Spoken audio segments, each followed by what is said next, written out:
Why did the laughter die the moment she rolled up her sleeve? It started the way humiliation usually does. Loud, casual, public. The Georgia sun pressed down on the training yard like a hand on the back of her neck. Sweat traced slow lines down Kate Brennan's spine as she stood at the edge of the obstacle course, waiting for her turn. Boots scuffed gravel. Men joked. Someone cracked open an energy drink. Another voice rose above the rest.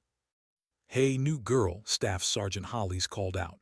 "What's that on your arm? You joined the army or a biker gang?" Laughter rippled through the line. Kate didn't answer. She adjusted the strap of her rifle, calm, measured, like she hadn't heard a thing. Holly stepped closer, eyes locked on her left forearm where the fabric of her sleeve had ridden up in the heat. Dark ink peeked through, a sharp, angular shape. "Oh, come on," he said.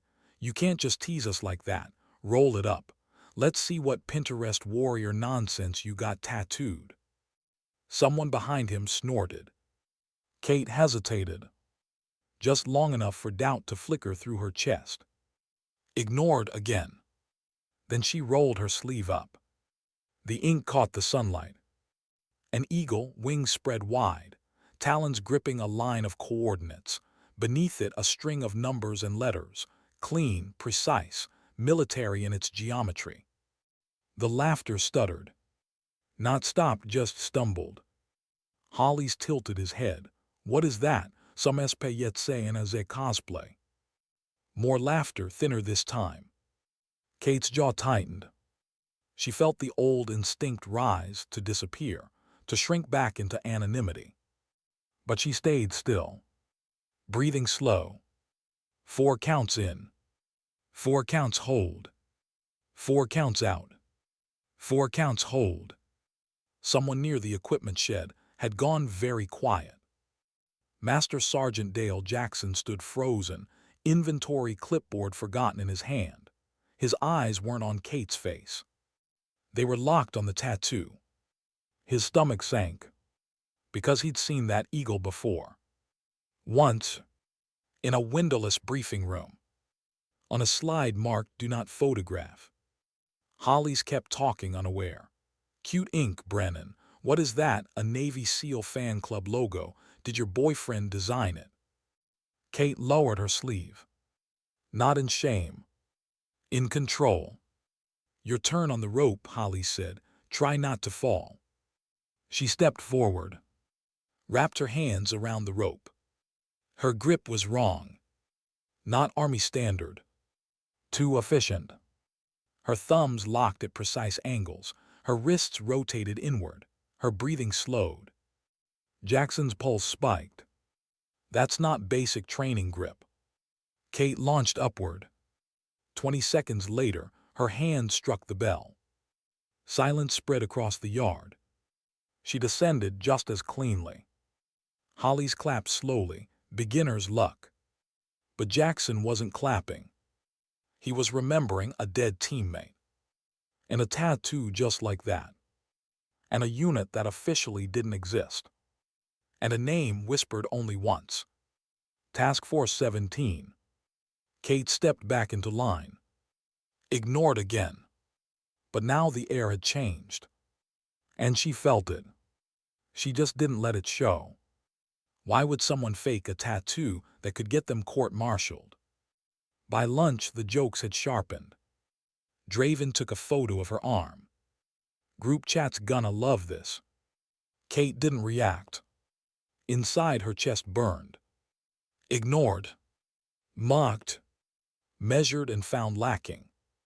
Just like before. She ate alone. Counted breaths. Didn't look at her phone. Didn't defend herself. Jackson watched her from across the yard. Everything about her movements felt wrong in the right way. Controlled, alert, quiet. Predator quiet. He finally approached her at the wall climb.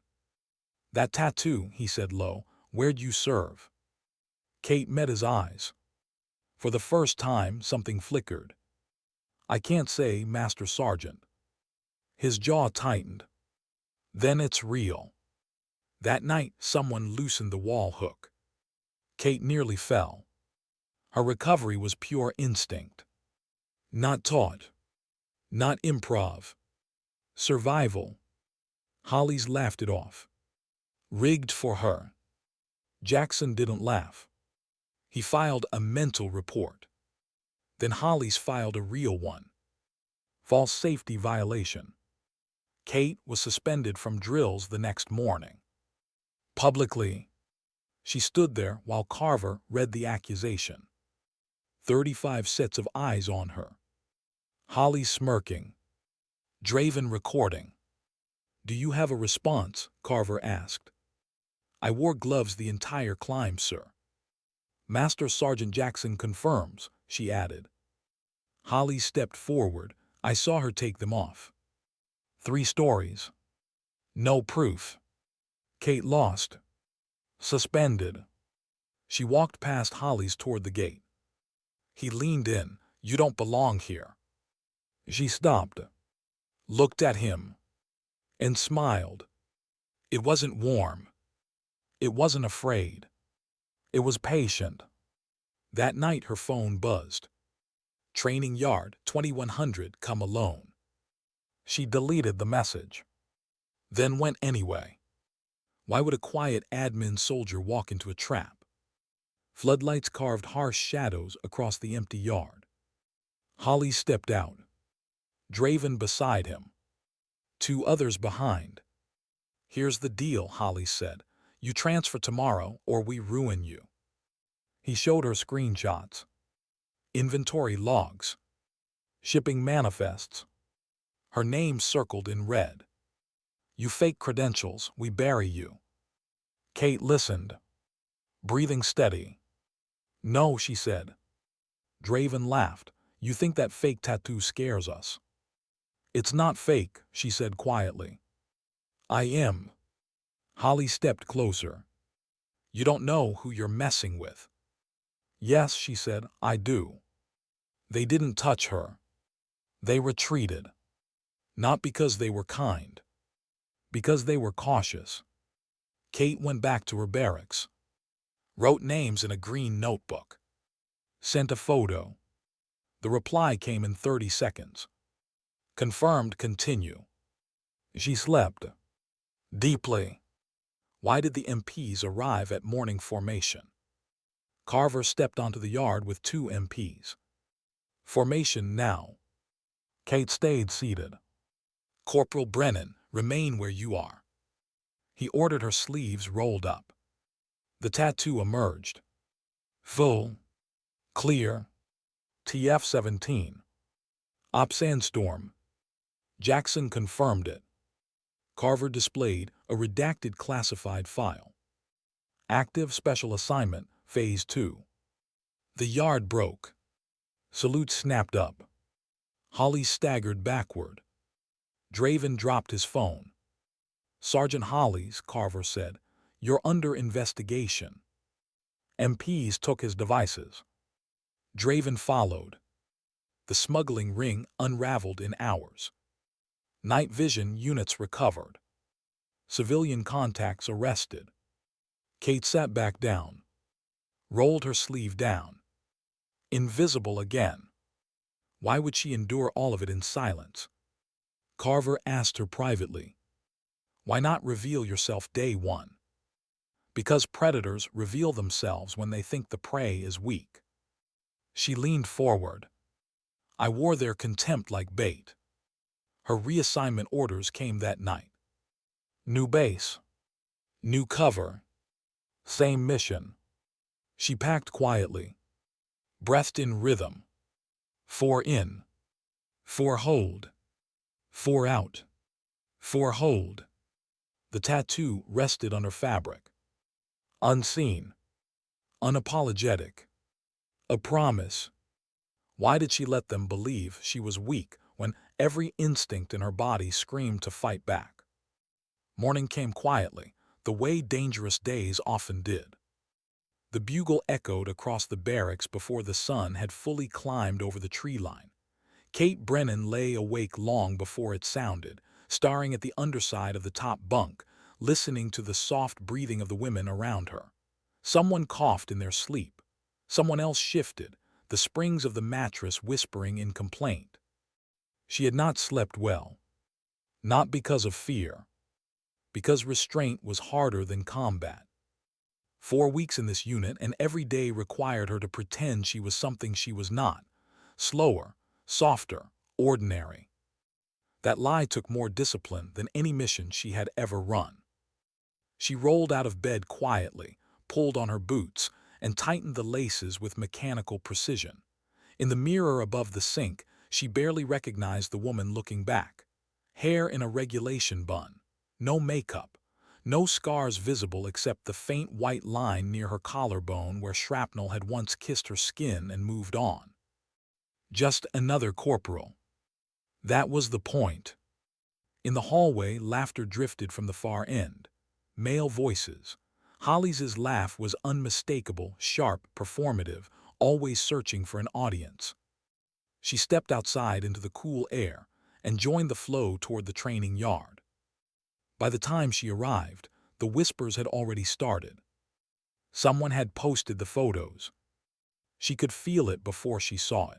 The sideways glances, the phones that disappeared too quickly when she looked up, the half-smiles that carried more curiosity than humor. Draven stood near the pull-up bars, scrolling with his friends. Tattoo girls famous now, someone muttered, not quite softly enough. Kate ignored them. She always did. Inside, something tight coiled lower in her stomach. Ignored. Judged. Reduced to a rumor. She took her place in formation. Staff Sergeant Holly strutted in front of the ranks, hands behind his back, voice already warming up for its performance. Morning, ladies and gentlemen. Hope you slept well, because today we're separating soldiers from decorations. His eyes flicked toward her. The line snickered. Kate kept her gaze forward. Breathing steady. 4 in. 4 hold. 4 out. 4 hold. Obstacle rotation first, Holly's continued. And I want effort, not excuses, especially from people trying to look tougher than they are. A few heads turned toward her again. She felt the familiar pressure behind her ribs. The part of her that wanted to end this in one sentence. One word. But she didn't. Because the mission wasn't finished. The rope climb went first. She performed perfectly. Still they laughed. Then the wall climb. The hook failed. Her body reacted before her mind did. Muscle memory older than fear. Fingertips bit into plywood. She hauled herself over. Silence fell. Then Holly's laughed again. Rigged for her. The accusation didn't sting. What stung was knowing he had done it on purpose. She saw the flicker in his eyes. The calculation. The moment he realized she was not as easy to break as he had hoped. Predators hated uncertainty. By midday, the photos had spread through the unit's private chat. She didn't see them. She didn't need to. She heard the comments whispered behind her back. Wannabe. Stolen valor. Pinterest operator. Each word landed. Not as pain. As data. Every insult told her something about who they were. And who they were. At 11:15, when Lieutenant Carver called her forward and read the accusation, she stood very still. Public humiliation was always the first test. Would she crack? Would she cry? Would she protest too much? She did none of it. She stated the truth. Calm, controlled. When he suspended her, she accepted it. Yes, sir. And as she walked away, she felt Holly's lean in close. Told you this wasn't your place. She smiled at him. Just a little. Because now she knew. He wasn't just a bully. He was afraid. And afraid men made mistakes. That afternoon, while the rest of the unit trained, she sat alone on a bench outside the barracks and waited. The sun climbed. Sweat dampened the collar of her uniform. She peeled an orange slowly, the citrus scent grounding her.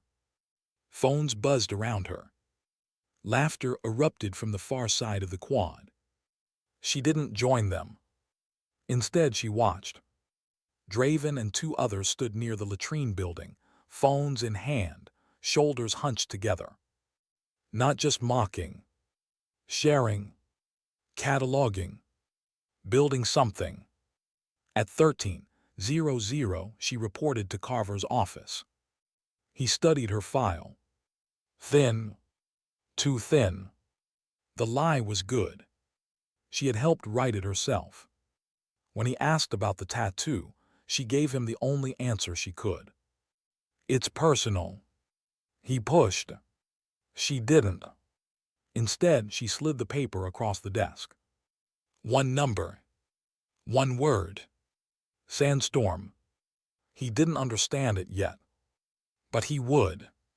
That night when the message came, she was expecting it. Training yard, 2100, come alone. She deleted it. Marked the time. Packed her notebook. At 20:55, she walked into the floodlit yard. Empty. Then Holly's emerged. Draven beside him. Two shadows behind. Her heart rate rose. Not from fear. From readiness. This was the moment the mission always reached. The moment when arrogance turned into exposure. Holly showed her the logs. The names. The stolen gear. You're transferring tomorrow, he said. Or else. She said no. Draven laughed. She didn't. When they retreated, she watched them go. Cataloged their formation. Their spacing. Their hesitation. Inside her room later, she wrote 3 lines. Names. Times. Quotes. Photographed the page. Sent it. The reply came fast. Confirmed, continue. She lay back on her bunk. Exhaled slowly. Because the hardest part wasn't over yet. Morning would be worse. Morning would be public.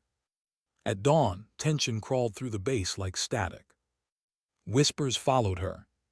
Some people avoided her. Some stared openly. She arrived early and sat on the same bench as always. Waiting. Hollies and Draven stood across the yard, phones in hand, whispering urgently. Something had changed. They felt it too. At 07:30, when Carver arrived with MPs, the yard went silent. Formation snapped together. Carver told her to remain seated. Her pulse slowed. This was it. When he ordered her sleeves rolled up, she obeyed. The tattoo emerged. Gasps followed. Jackson confirmed it. The file appeared. Salutes erupted. And Hollies finally understood what he had done. As MPs took him away, his eyes met hers. Not hatred. Not rage. Pure disbelief. She returned to her bench and rolled her sleeves down. Invisible again. Later in Carver's office, she told him the truth. Not everything. Enough. I weaponized their contempt, she said. Justice wasn't loud. It was patient. By evening, the base buzzed with consequences. Arrests. Audits. Interviews. She packed quietly. Orders waited on her bunk. New assignment. New target. She touched the tattoo once before covering it. Not with pride. With remembrance. Of a desert night. Of men who had lived because she had not failed. Of a promise she kept. She lay down. Closed her eyes. 4 in. 4 hold. 4 out. 4 hold. Tomorrow she would disappear again. And somewhere else, someone would underestimate her. And justice would begin all over. Why did the quietest soldier on the base pack like she was leaving a war zone? The envelope lay on Kate Brennan's bunk like a verdict. White plain, no markings except her name typed neatly in the center. She stood in the doorway of the barracks room for several seconds before touching it. Around her, the room buzzed with low conversation and the rustle of gear. Someone laughed across the hall. Someone complained about chow. Life continued. Hers had just shifted again. She picked up the envelope, slid a finger beneath the flap, and unfolded the orders. Reassignment effective 72 hours. Destination redacted. Mission parameters classified. At the bottom, in handwriting that didn't belong in any official document, were 3 words. Next target is bigger. Her chest tightened. Not fear. Anticipation. She folded the paper and tucked it into the inside pocket of her jacket, right where she kept the green notebook, the one thing in her life that still felt personal. Across the room, one of the women she barely knew glanced up. "You shipping out?" "Yes," Kate said. "That was fast." "Usually is." The woman nodded, unsure what else to say, then went back to packing her gym bag. Kate sat on her bunk and began laying out her gear. Not much. Uniforms, boots, toiletries, the notebook, the dog tags with the wrong serial format that only a handful of people in the world would recognize. And finally, wrapped in a soft cloth, the challenge coin. She turned it over in her palm. The eagle. The coordinates. A memory pressed against her ribs. Sand. Wind. Radio static. Someone screaming her name through a headset thick with dust. She closed her fingers around the coin until the edge bit into her skin. Then she put it away. By the time the sun dipped below the barracks roofs, word of Holly's arrest had spread across the base. Not the details, just the shape of it. Smuggling, harassment, court-martial. Men who had laughed yesterday now avoided her eyes. Some nodded respectfully. Some pretended she didn't exist. Draven's name disappeared from the roster. 2 others were transferred out overnight. And Kate Brennan remained exactly what she had always been. Quiet. Invisible. That night, Jackson found her sitting on the same bench by the obstacle wall. "You're really leaving," he said. "Yes, Master Sergeant." "Where to?" She smiled faintly. "If I knew, I couldn't tell you." He sat beside her, watching the empty yard. "I spent 20 years thinking I could spot every kind of soldier," he said. "Turns out I missed the rarest one." She said nothing. After a moment he added, "You okay?" The question hit harder than she expected. Not because it was intrusive. Because no one had asked her that in a very long time. She considered lying. Then decided not to. "Some days," she said quietly. He nodded. That was enough. They sat in silence until the lights flicked off one by one around the base. At 2200, she returned to her room, lay back on the bunk and stared at the ceiling. Sleep came slowly. Not because of nerves. Because memories had learned her schedule. They always came when things went quiet. She saw the desert again. Night thick and hot. The sound of rotors far away.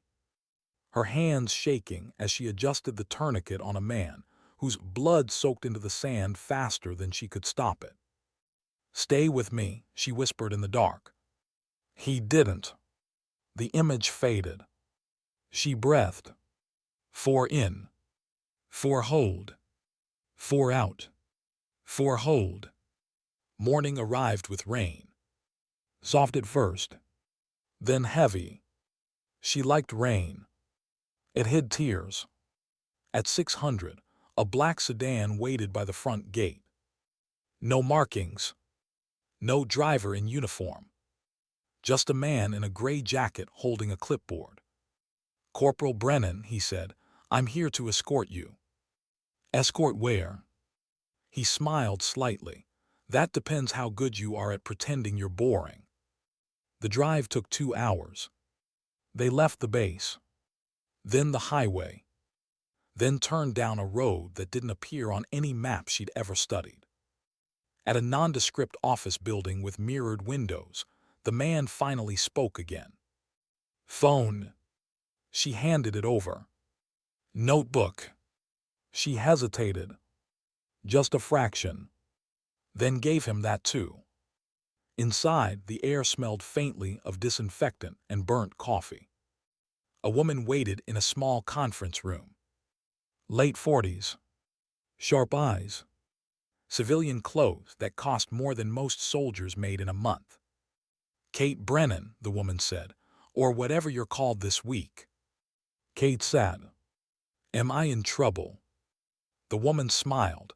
"If you were, you wouldn't be here." She slid a tablet across the table. On the screen, a man in a suit stood beside crates stacked in a warehouse. Night vision units. Weapon attachments. Cash changing hands. "This is Major Ethan Crowley," the woman said.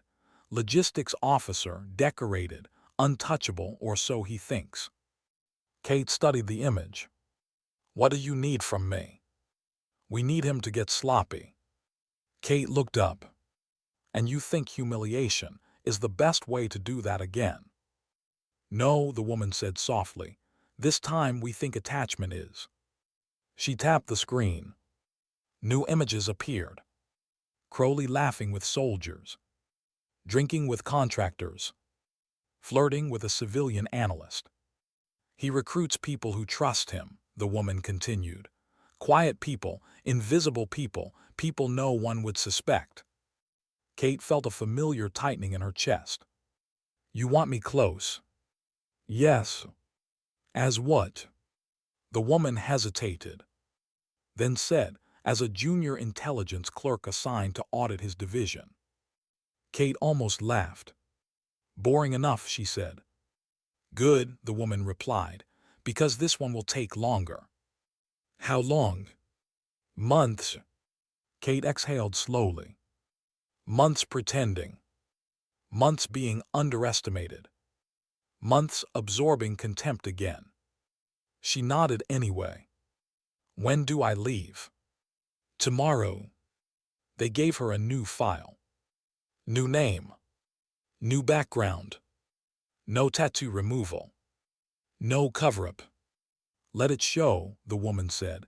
"It attracts the right kind of attention."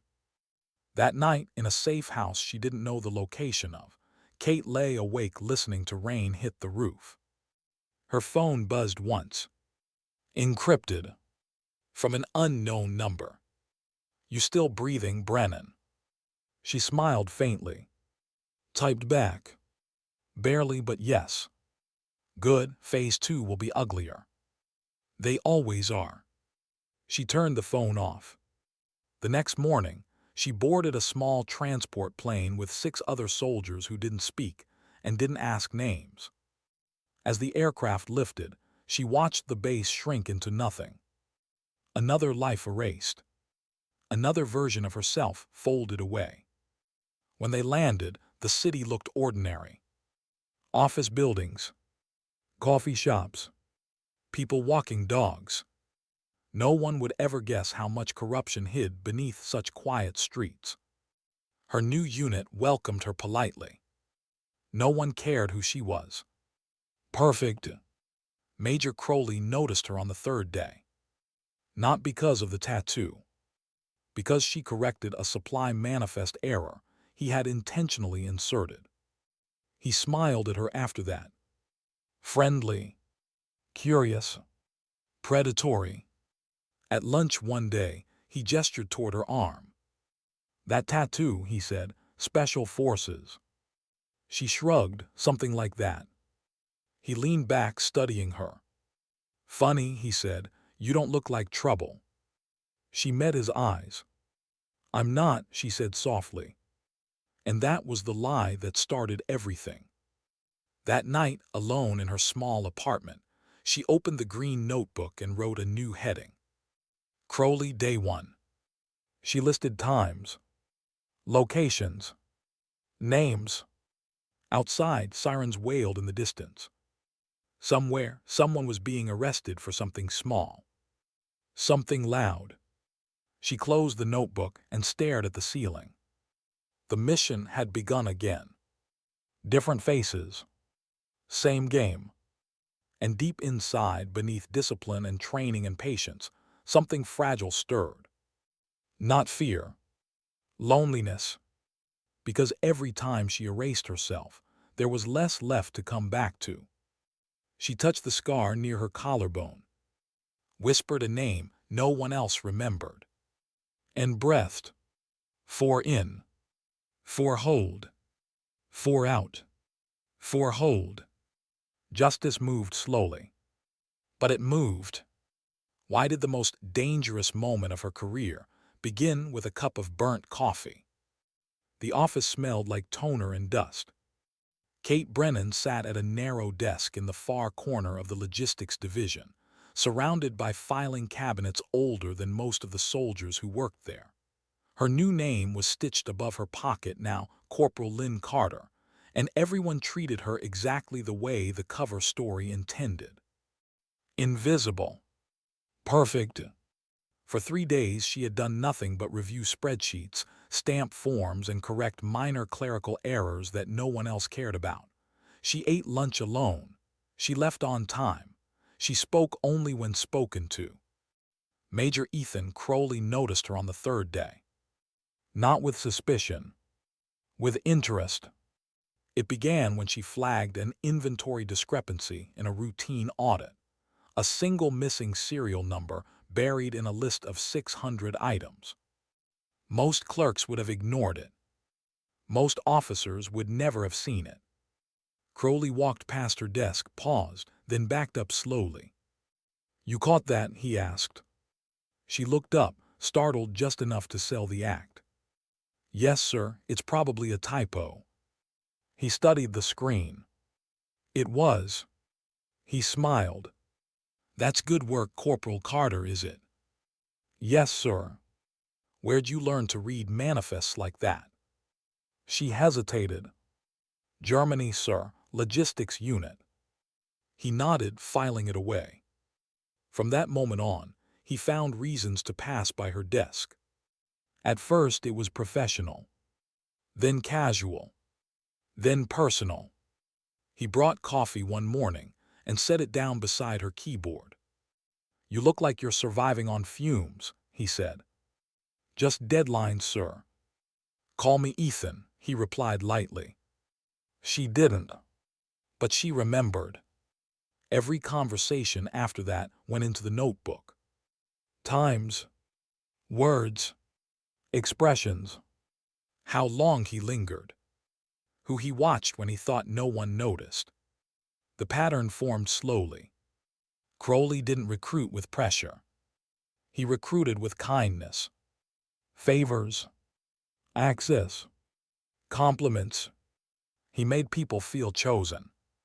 That was more dangerous than threats. 2 weeks in, he invited her to lunch. Group lunch. Safe. Public. She accepted. They sat in a noisy diner off base with 3 analysts and a civilian contractor.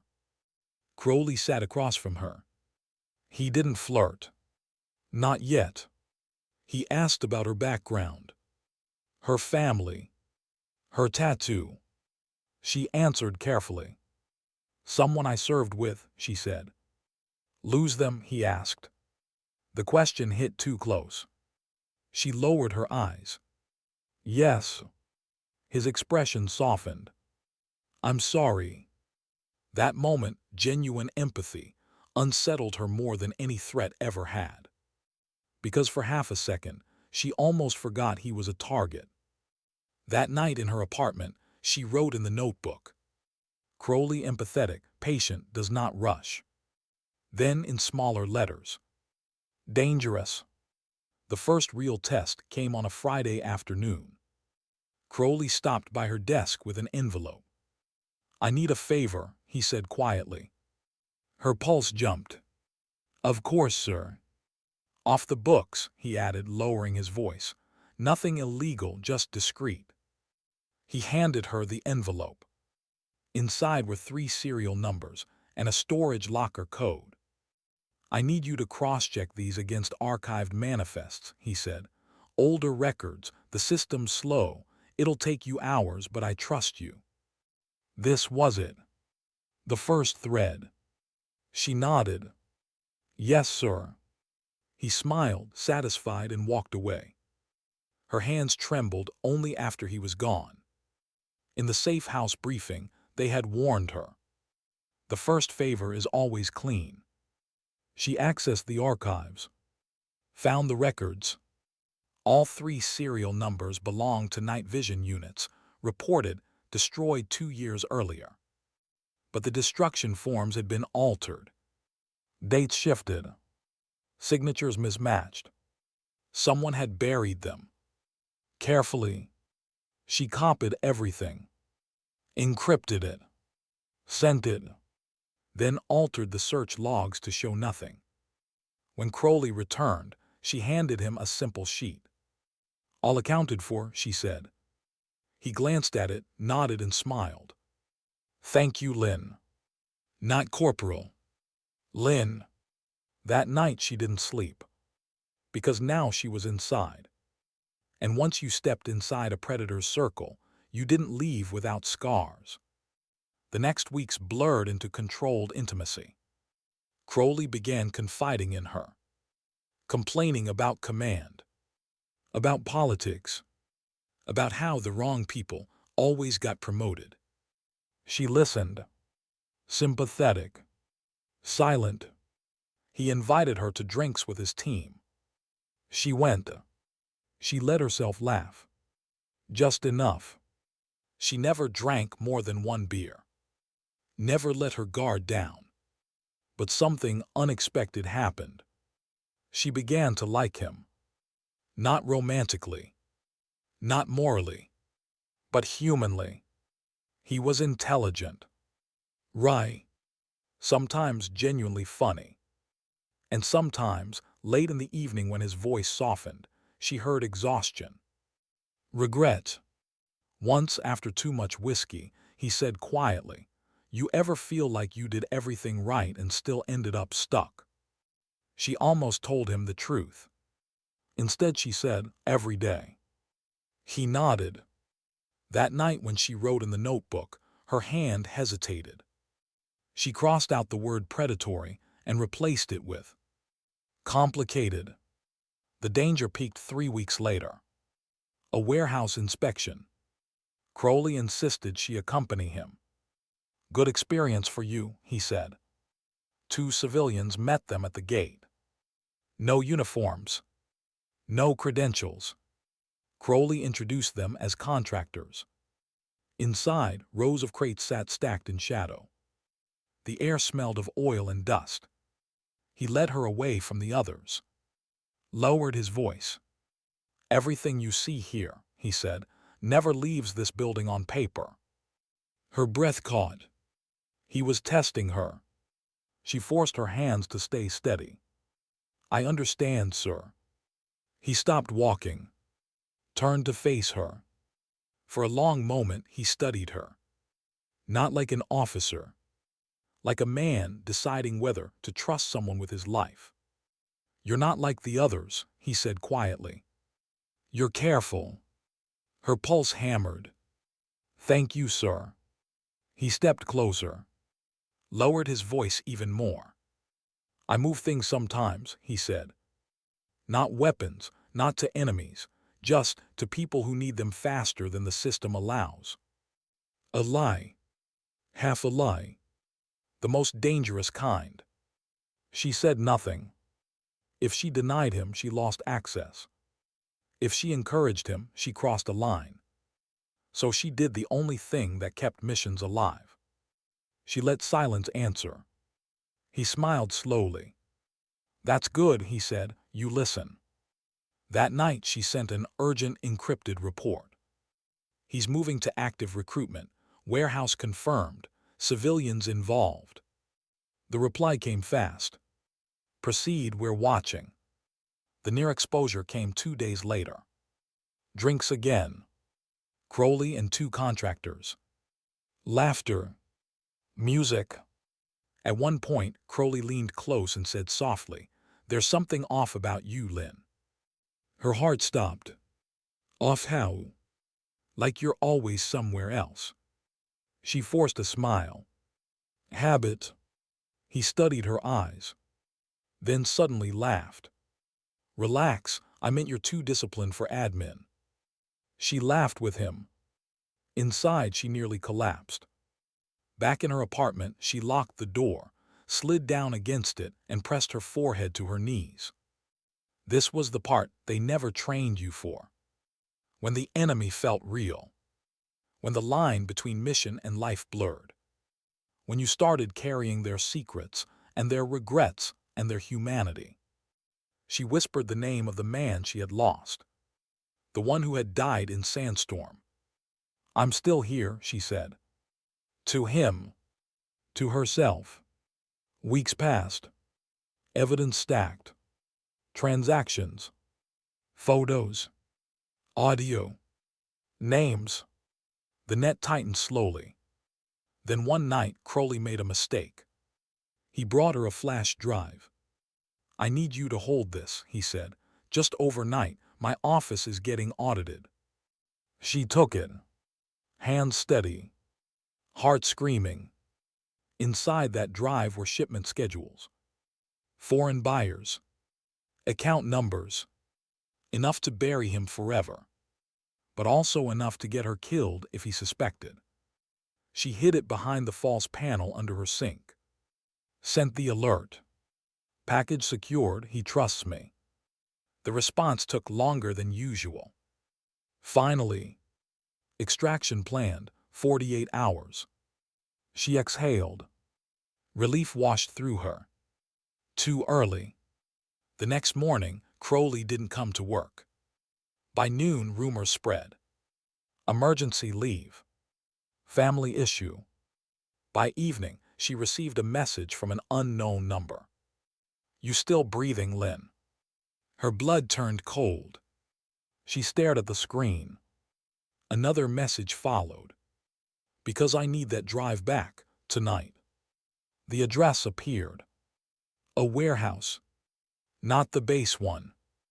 Different. Private. No time. No backup. No choice. She stood slowly. Opened the drawer. Took out the challenge coin. Slid it into her pocket. Then, for the first time in months, she removed the cover bandage from her tattoo. Let the eagle breathe. Looked at it. Don't let me make the same mistake, she whispered. She left the apartment without turning on the lights and walked straight into the most dangerous meeting of her life. Why did she walk into the trap, knowing she might not walk out again? The warehouse sat at the edge of the industrial district, a concrete skeleton lit by a single flickering sodium lamp. Kate parked 3 blocks away. Not because the address told her to. Because instinct did. She checked her phone. No signal. Of course. The night air smelled of oil and rain and something faintly metallic. Somewhere far away, a train horn cried through the dark. She touched the challenge coin in her pocket. Just once. Then stepped out of the car. Every footstep echoed too loudly in her ears as she walked toward the building. Her heartbeat matched the rhythm of the hum from the overhead transformer. 4 in. 4 hold. 4 out. 4 hold. At the side door, the lock hung open. An invitation. Inside, the warehouse swallowed sound. Crates towered in uneven stacks, casting long shadows that shifted with every flicker of the light. The air was cold, damp, heavy with dust. She took 3 steps in. The door slammed shut behind her. Metal rang. A bolt slid home. Her hand moved instinctively toward a weapon that wasn't there. Of course, they had disarmed her before she ever arrived. A slow clap echoed from the darkness. Still punctual, Crowley's voice said. I always liked that about you. He stepped into the light. No uniform. No rank. Just a man in a dark jacket, hands relaxed at his sides. Behind him, two figures emerged. Armed. Not military. Contract muscle. Kate forced herself to breathe normally. You said you needed the drive, she said. I did, Crowley replied, but that's not why you're here. Her pulse thundered. He walked closer, studied her face the way he always had. Curious, thoughtful, almost gentle. You know, he said quietly, I kept telling myself I was paranoid. She said nothing. I ran your background again, he continued.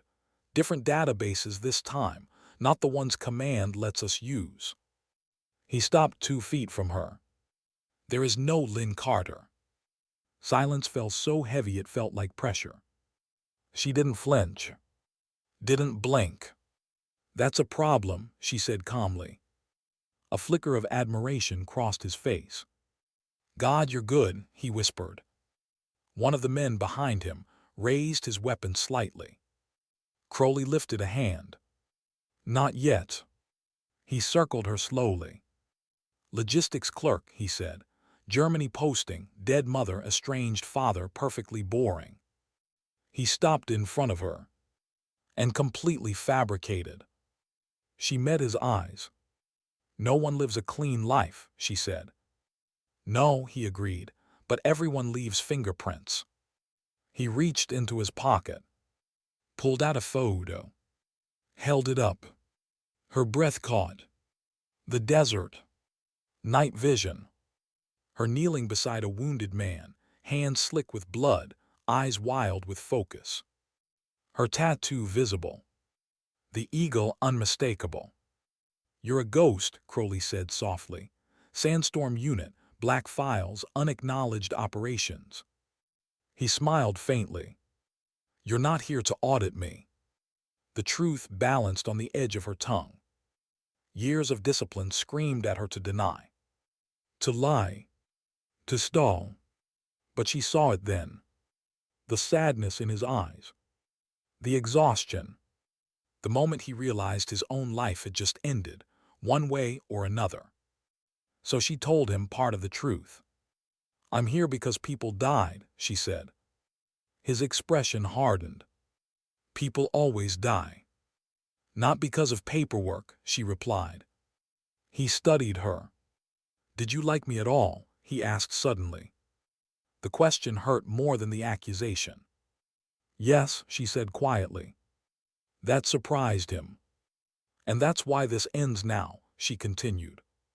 One of the men behind him laughed. Crowley's jaw tightened.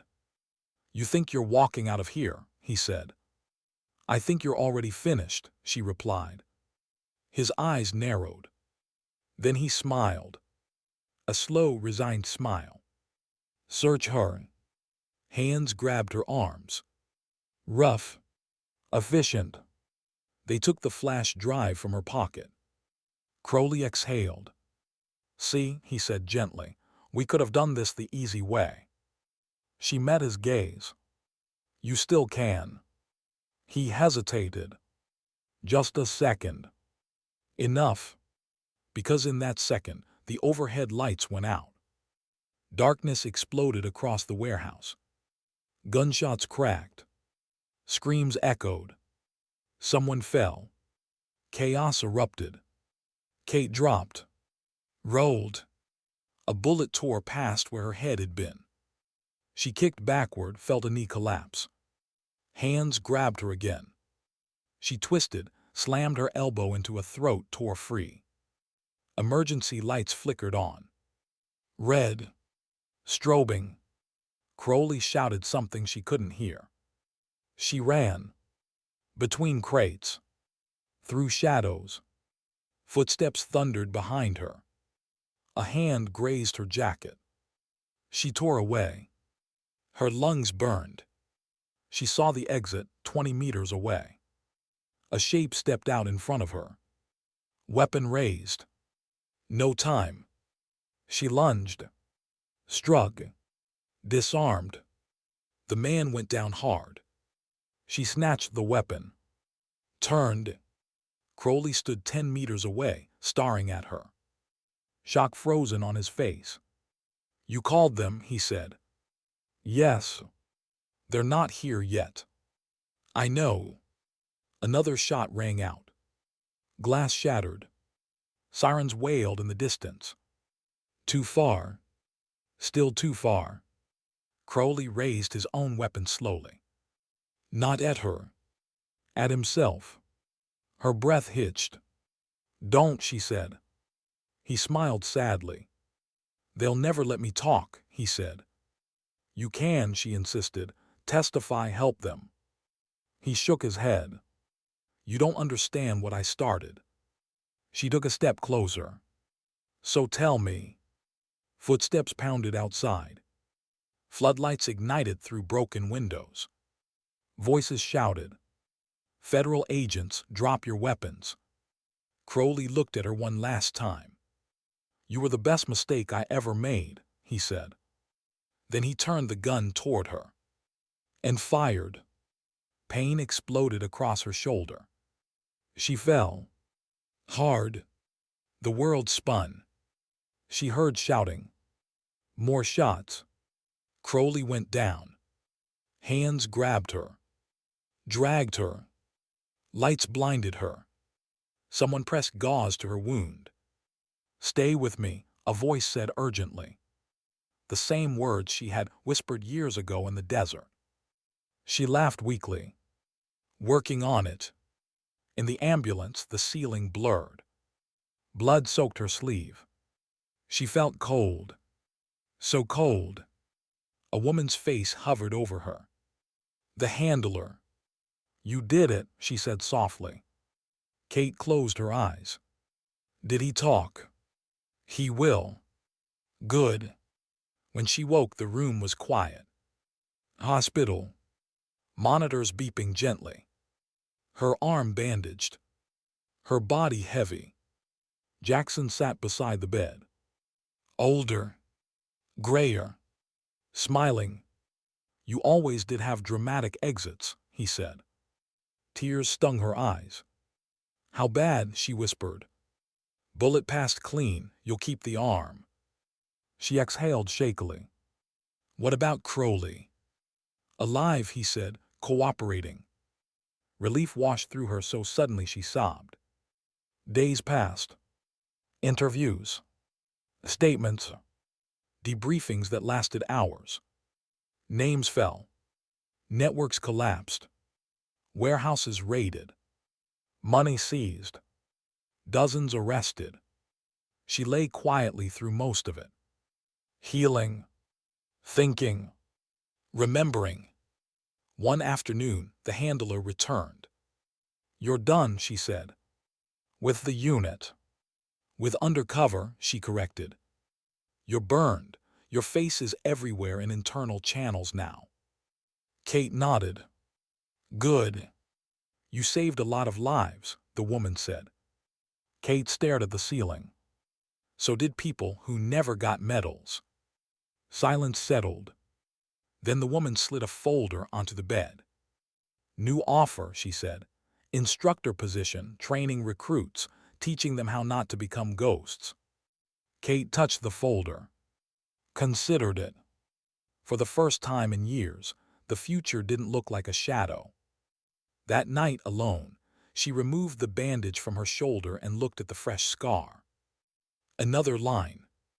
Another reminder. She opened the green notebook. For the first time, she didn't write a name. She wrote a sentence. "I survived." Then below it. "And maybe this time I'll stay." Outside, rain fell softly against the window. She slept. Without nightmares. Why did the hardest battle of her life begin only after the war was already over? The courtroom was colder, than the desert had ever been. Kate Brennan sat in the back row, her left arm still wrapped in a thin brace beneath her jacket, watching the room fill slowly with uniforms and suits and faces that had never seen a battlefield. They whispered. They always whispered. Names. Rumors. The woman with the tattoo. The one who almost died in the warehouse. The one who broke a network one admitted existed. She kept her eyes forward, hands folded in her lap, breathing slow. 4 in, 4 hold, 4 out, 4 hold. When they brought Crowley in, the room changed. Not dramatically, not loudly, just heavier. He walked with a limp now, one hand cuffed to the marshal beside him.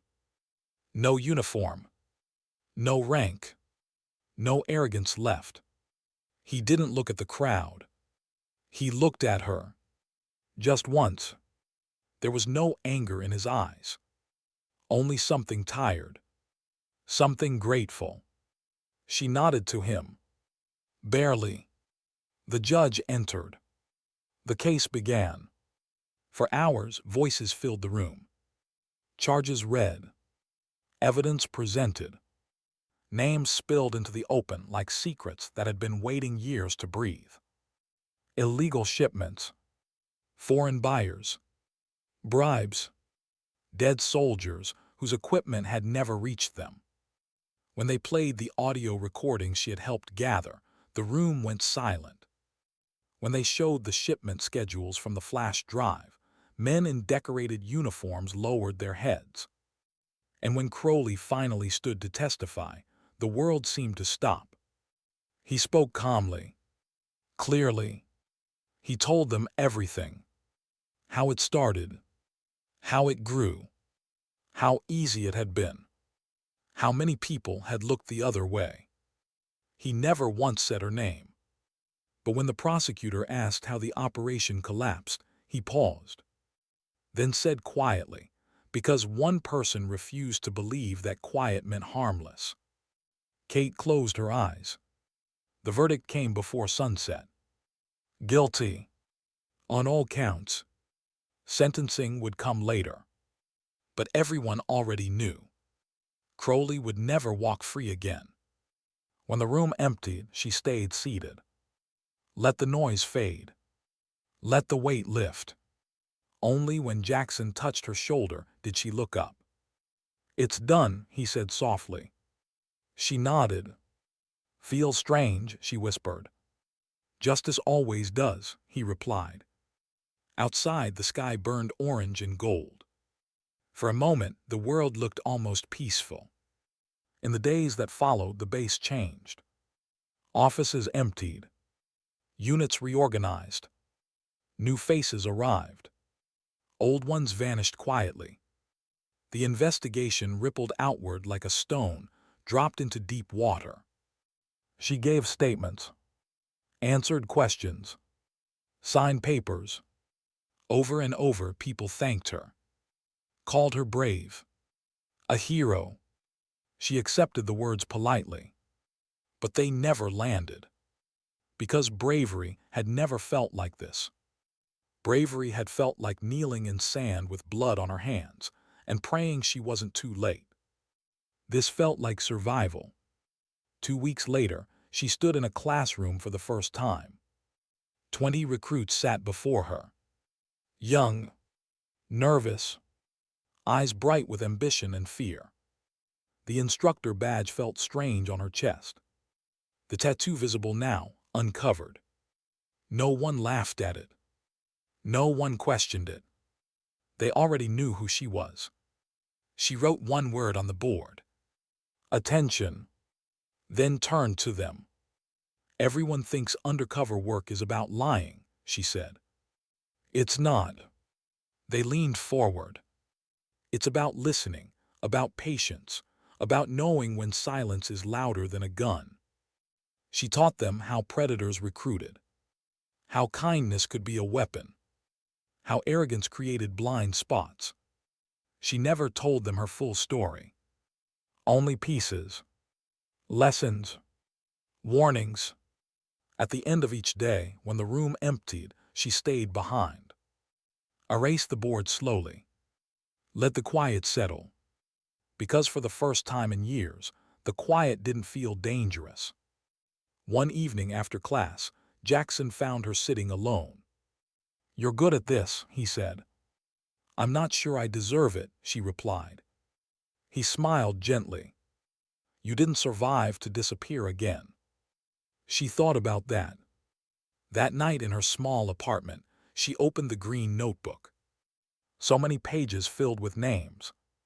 Times, deaths, mistakes. She turned to the first page, the one she had written years ago. The day after sandstorm. "If I live, I will make it matter." Her hand trembled. Slowly, carefully, she tore out the pages. One by one. Let them fall into the trash. When she reached the end, only one page remained. The sentence she had written in the hospital. "I survived." She added a second line beneath it. "And I'm allowed to live now." Weeks passed. Her shoulder healed. The scar faded to a pale line.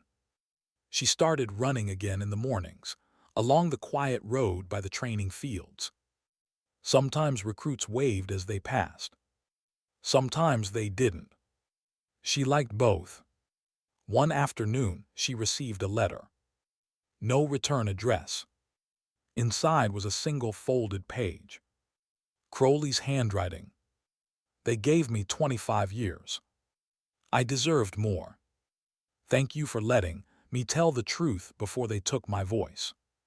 She read it twice, then folded it, put it in the notebook. Some ghosts didn't need chasing. They only needed remembering. Months later, on the anniversary of Sandstorm, she drove alone into the desert. Not the same place, but close enough. She stood beneath the open sky as the wind moved softly across the sand. Took the challenge coin from her pocket. Held it. "Hey," she whispered to the empty air. "I made it." She didn't cry. She didn't need to. Instead, she buried the coin gently beneath a small pile of stones. A marker no one else would ever notice. And finally, she let herself say the name out loud. Daniel. The wind carried it away.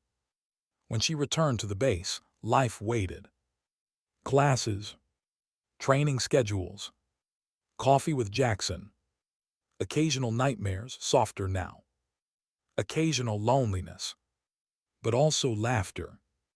Purpose, stillness. One evening, after finishing a late session, she lingered alone in the empty classroom. The lights dim, the chairs stacked.